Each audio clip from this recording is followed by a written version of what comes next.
Aga. Yun, pupunta yung isa. Yan, nag-aanlaw po si Camille.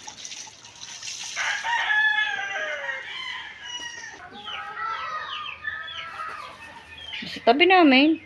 Sa baba.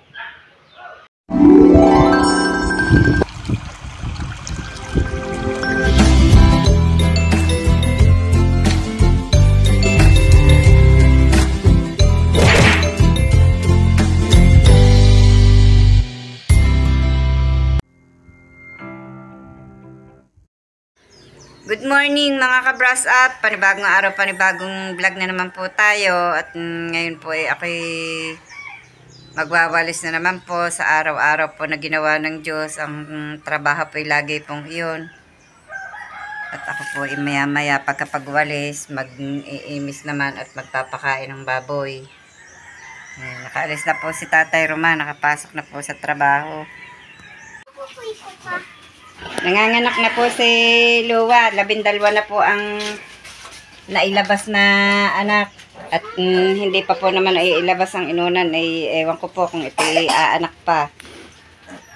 At pinuputulan po ni Makoy ng pangil ang mga biik.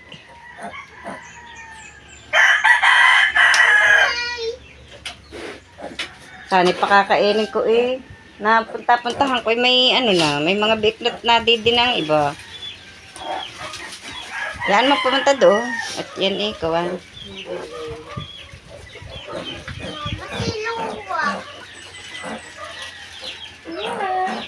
Dami mga ulit baby.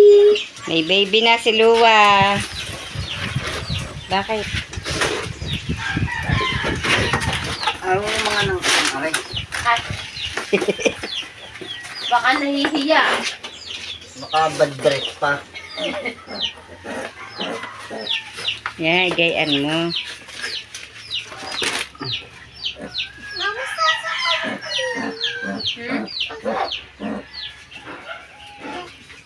Kaya hawakan yung katawan. Yan ang nakatayong kod kanina, giniginaw. Hoy! Chucky! Chucky! Alis dyan. Ang kabiak na putulan eh. Hmm?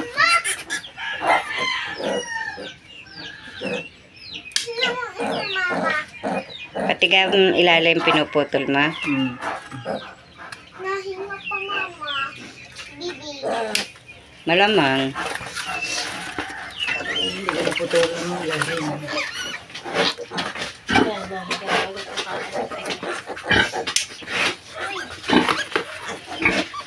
Yung mga balok pa eh.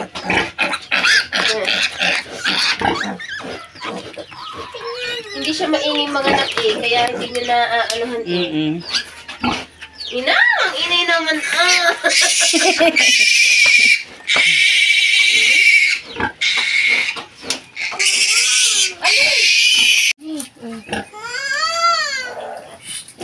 Naku po, hindi makadidi ang dalawang maliit. Kailangan ihawak. Yan. Mga ibo. Sinarang mo naman. Aray, dini sa unang aray. Dini. Aga. Yun, pupunta yung isa. Yan. Sala naman. Ang punta mo. Yan. Dede kayo, dede. Hindi naman makadidi ng ayos ang itim na aray. 14 po ang biik ni Luwa. Yan po sila na, dede na. Hindi makadidi. Teka. Harap ang dalawa. Eh, aray maliit, hindi makaagaw. Ang galing naman ng isang aray, umakyat na sa tiyan. 6 ang may batik. Ano? Opo. Yan, dali, naganaw. 8 ang purong puti. Bibi, baka hindi mahulog dyan. Yan. Nay. Yun, isa nasa puwitan. Teka lang, hindi, aray, teka. Yun! Uy, Hindi naman yan ano?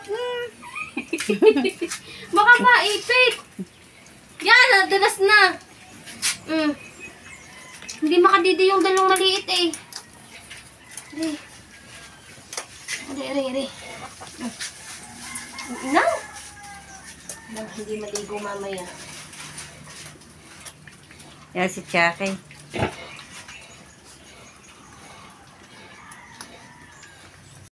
Magpapadede na po ulit tayo ng biik.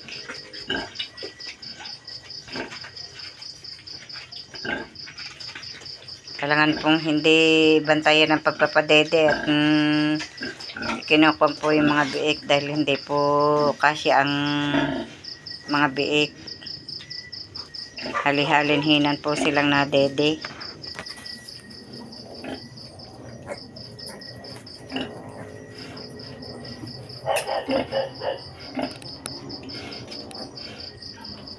Yun, ang iba nagagala na. Padede na ang iba. Kaya po binabantayan, baka po maipit ng inahin. Kaya po binabantayan yung isa naruro po sa kanyang ina. Nakis po sa kanyang mama.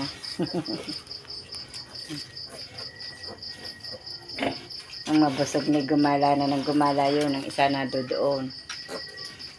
Yun. Nandun po sa bandang likod. Gagala na rin.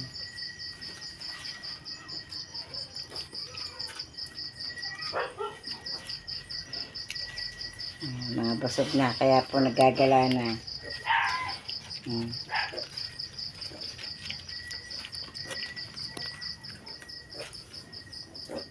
Dede pa ulit. Pagkakagala na balik sa dede.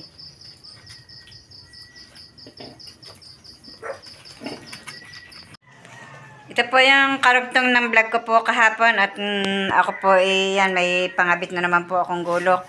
At ako po mga ngahoy muna at mag-iipon po ng kahoy at si Tatay Roman po hindi po makapangahoy at may trabaho nga po. Bukas naman po may gagawain din.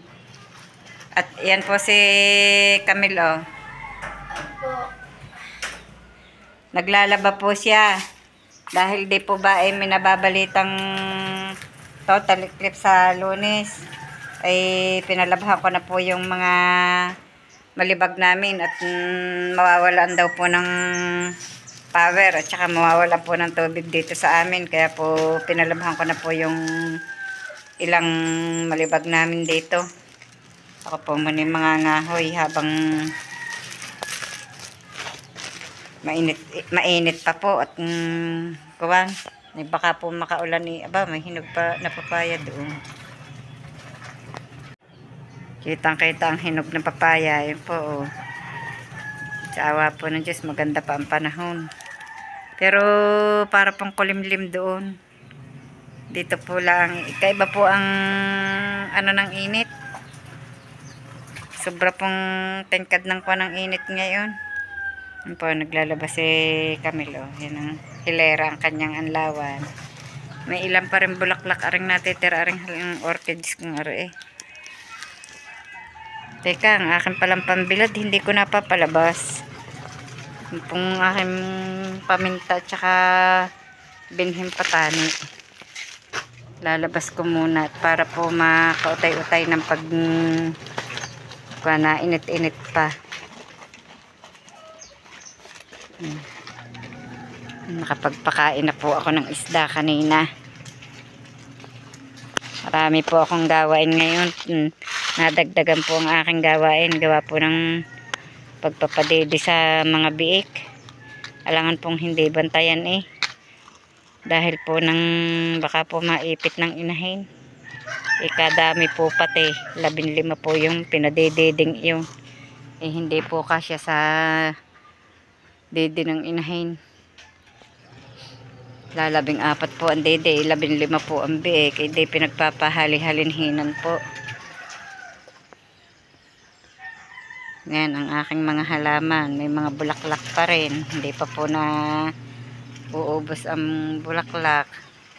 At lalo na po aring isang areo. Pagkakatagal na po, may 2 buwan na yata ang bulaklak nito. Meron pa. Ang dami pa. Tsaka po ito. Oh. Yan, may mga bulaklak. Hindi pa ho naaalis. At ang aking ginseng. Itong aking San Francisco, ang ganda ng dulo. Dilaw. Ang pinakadahon niya po sa ibabaw dilaw. Ang ganda. Ganda ng kulay. Para pong iyan ang pinakabulaklak niya na. Kaganda ng San Francisco ang aray. Aray po yung ano niya Bet nga yun kulay dilaw ang dulo. Kaganda. Aray naman po ang kanyang kasamahan. Hindi gayon. Hindi dilaw. Bet po yun yung mga dilawan. Nakakatawa. Yan, buka-buka na ang bulaklak na rin. Dilaw din. Mumulaklak na rin na rin orchids na rin.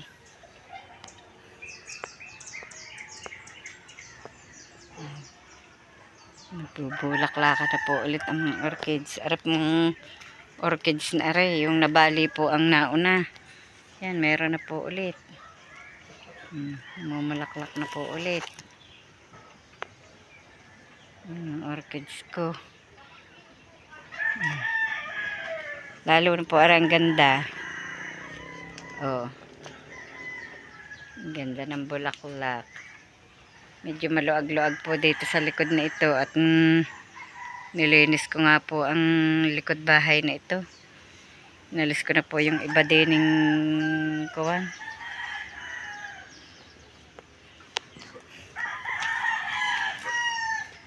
May Santa Ana din ako din. Yan ang ubi. Ito po yung ubing namumunga sa taas. Yung pambilog. Dalawa pong klase yung ubing yan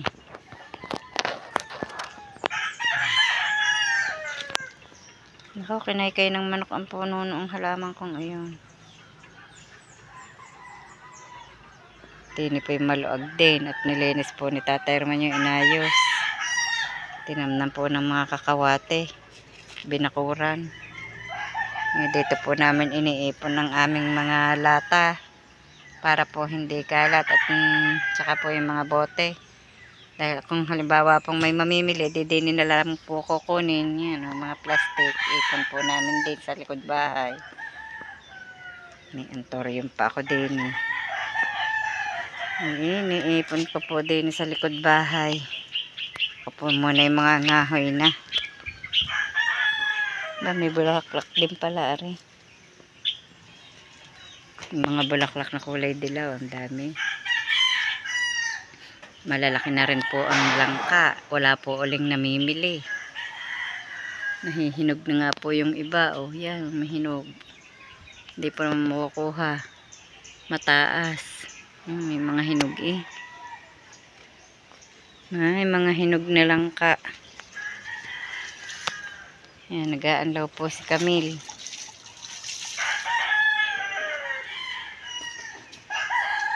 Nag-aanlaw. Pagkakapag-anlaw po, dinadryer na. Kaya po mabilis siya maglaba. Kaunti naman din po ang nilabhan.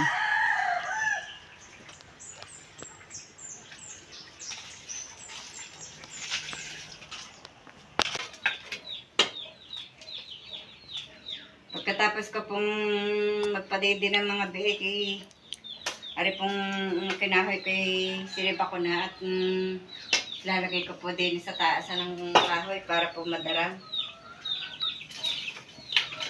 Yan, tutumba na ang panara ng pinto, ng bintana. Inalis ko pala ang tukod.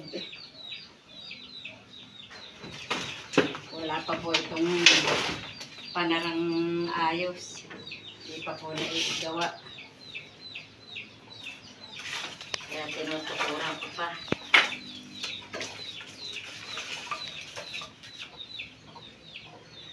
Ako po'y banas na. Tatapos lang magpa-bidi ng biik Nga pala, bibigyan ko pa ng patoka mga sisiyo. Siyapan na ng siyapan. Siyapan na ng sisiyo. Pinas ko muna. Kala ko tumaas dito yung mga ina kanina. Yeah.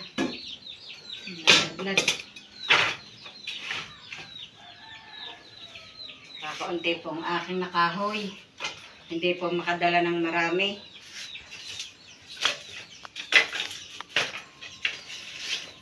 Hindi kaya.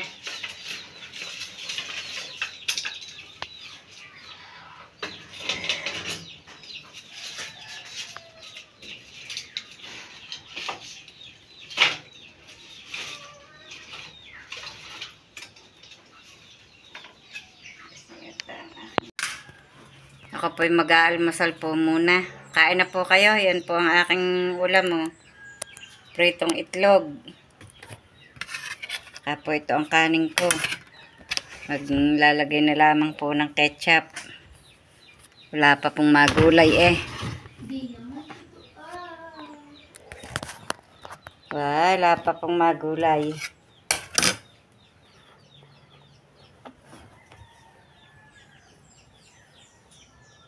Napanguha ko na po ng isang araw ay yung patani. Ginulay ko po ng isang gabi.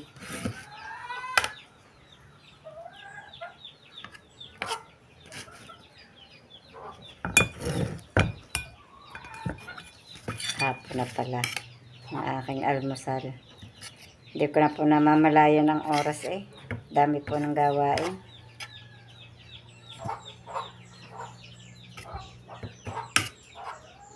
Kain po.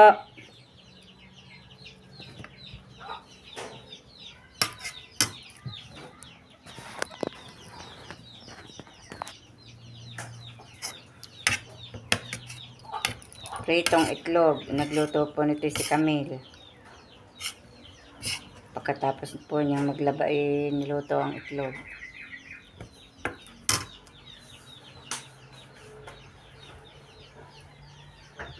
Ito po pala, may magugulay po pala mamaya. Bunga po ng malunggay. Pinanguha ko po doon sa aking tanim na malunggay. Isasama ko po doon sa papaya. Gugulay po mamaya sina Robilin. Masarap daw po yung ginataan.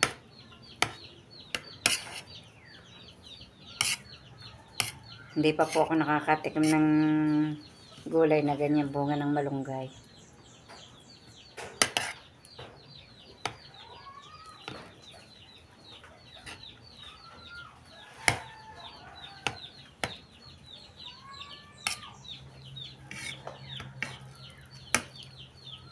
Sabi po ng iba ay masarap daw. Nakakapangain na.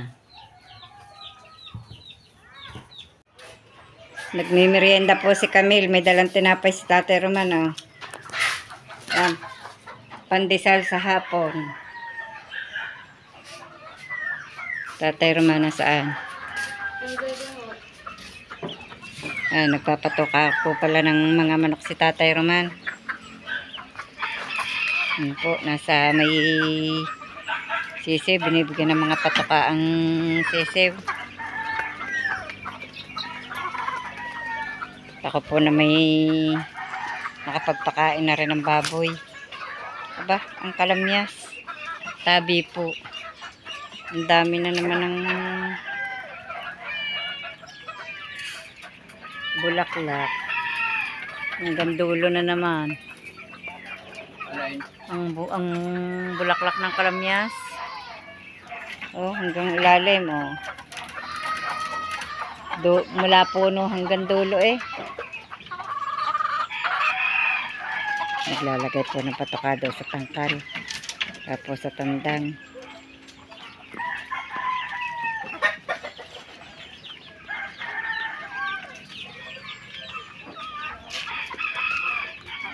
Ay naman muna Tatay Roman. Mga kabras, magandang hapon po. Ngayon po ako dumating galing trabaho. Hindi pala ako nakapunta kay Kapanalig. Bakit? Ay, may ginawa nga ako. Kaya nangahoy pa eh. Pinapapalaya daw magina. Sabi ni parang Kasama siguro ni ko. Lumibat ang tuhod ko. Ang sakit. Ay, kasama niya. pilay ako eh. Sino ka naman? Namakoy. Ibakang. pala sa ilalim tutulog. Bakit naman? Sa tabi namin. Sa baba.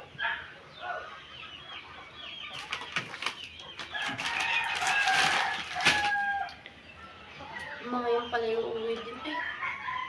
Uuwi din ang mga yung bukas. Hindi naman. Hindi ha. Dawa sa lang sa ilalim ng ano. Hindi naman pwede naman. May pasok kayo sa Lunes? Hindi ko alam. Hindi sinabi sa inyo?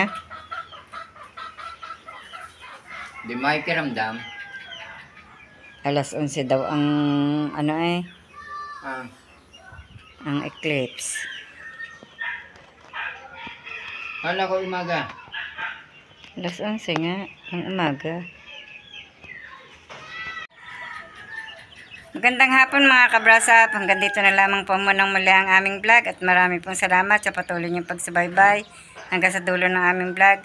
Saan man kayo naroroon, mag-iingat po kayong palagi. Bye-bye and God bless.